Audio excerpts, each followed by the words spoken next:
అతను ఏదో ఎగ్జామ్ రాస్తూ ఎగ్జామ్లో ఏదో చిన్న అవతావకలు జరగడం వల్ల ఇతనితో పాటు తోటి ఫ్రెండ్స్ ఒక 3-4 డీన్ గారు ఆపేసి ఎస్పెషల్లీ ఇతన్ని పాయింట్అవుట్ చేస్తూ నీ కెరియర్ తీసేస్తున్నాం, మీకు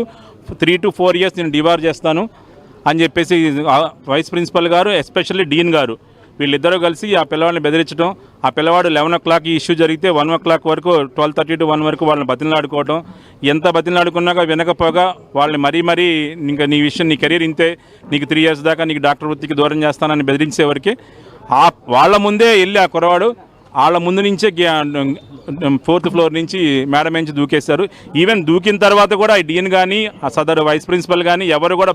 కనీసం చూడడానికి కిందకు కూడా పోకపోగా సెక్యూరిటీ గార్డు కానీ మిగతా వాళ్ళందరూ మాత్రం పరిగెత్తారు, తోటి విద్యార్థులందరూ పరిగెత్తారు. ఇప్పుడు దాకా కూడా వీళ్ళు 11:30-12 o'clock నుంచి కనీసం భోజనానికి కూడా వెళ్లకుండా అందరు విద్యార్థులు ఇక్కడ ఉండి మీరు ఒక స్ట్రింగ్ ఆపరేషన్ కానీ చేయగలిగితే అన్ని విషయాలు బయటకు వస్తాయి. వీళ్ళందరూ ఏంటంటే వాళ్ళ కెరీర్ పోతుంది, దీని వల్ల మళ్ళీ వాళ్ళకి ఇబ్బంది జరుగుతుందని చెప్పేసి ఎవరు నోరెత్తలేని పరిస్థితిలో ఉన్నారు.